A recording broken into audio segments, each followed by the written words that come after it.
Mr Chairman. The Honourable Dr Nick Smith. Mr Chairman, for the Parliament to take seriously the protestations that have been made by Megan Woods when she says that this is an affront to democracy, that I'm all these terrible things, she needs to ask this question. Was it an affront to democracy when Helen Clark sacked the Auckland District Health Board? Did that make her a person like Rebecca? Does Labor in fact support, as National and the government does, Helen Clark being the Secretary-General for the United Nations and actually a person who served this Parliament well? Well, Clayton Cosgrove needs to answer that question, because it is an affront to democracy. If it is just the same, I would say to Mr Farfoy, as the actions of the government has taken of ECAN, as what Rebecca did in Fiji, if he wants to make that analogy, he has to answer the question as to, was it okay for Helen Clark to sack the Auckland elected District Health Board? Was it okay for David Cunliffe to sack the elected Hawke's Bay District Health Board? Was it okay to sack the Rodney Council?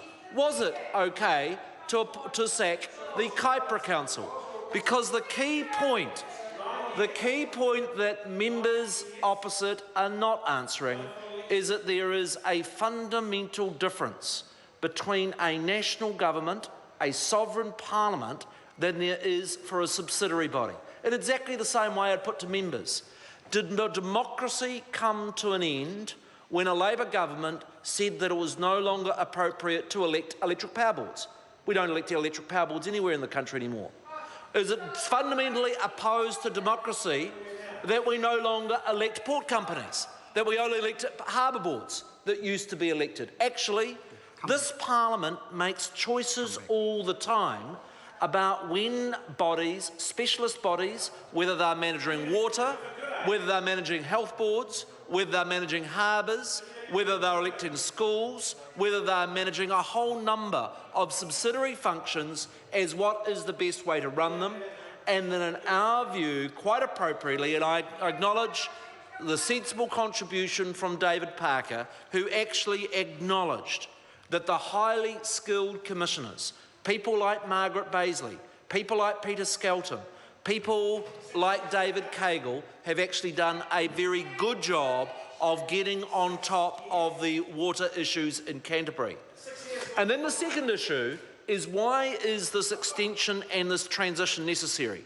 Well, actually, when this Parliament passed the ECAN legislation, we had no idea that 5 months later Canterbury would be struck by the worst earthquake and the biggest national disaster that's been in the lifetime of most parliamentarians in this House today. And that actually that earthquake did change things. For instance, a huge amount of time and effort of the commissioners had to go into the earthquake issues rather than the water issues.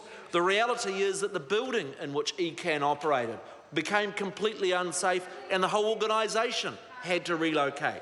So for members of the Labor Party to disingenuously claim that nothing changed after the government's intervention that required more time to do the work is to deny the history of Canterbury, the significance of the earthquakes, of which made the transition and the issues for Environment Canterbury all the more significant. I also want to take issue with the simply wrong claims, like he is wrong so many occasions, when Clayton Cosgrove said a few moments ago that actually there will be more elected members from rural Canterbury than urban Canterbury. That is not true.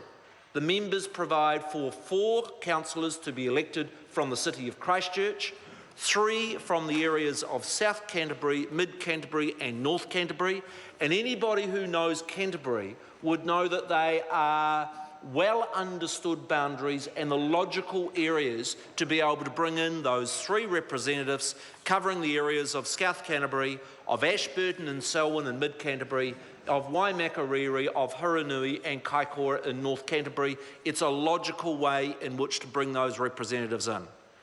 The 2 final points I wish to make is this. Members of Labor are saying that it is an affront to democracy, it is totally wrong to have mixed member government bodies.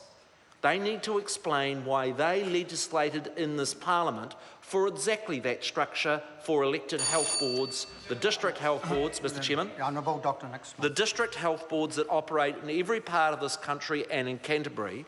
And if they really want to be true to the speeches that they have just given, they will make a commitment in their next speech that every district health board, including Canterbury, will be fully elected, because if they don't give that commitment, their contributions are no more than hot air and politics. The very last point I'd make is that members have asked the question, why is it that the further 3 years is required? And that is simply why Canterbury, it had such huge issues over water, far more significant than any other region, that only 2 of the regions, the zones, have operative plans, and this 3 years, and it's very clear in the paper trail, will enable us to have a fully operative water plan for the part of New Zealand where the water issues are so huge and so significant. The last point I wish to make is that the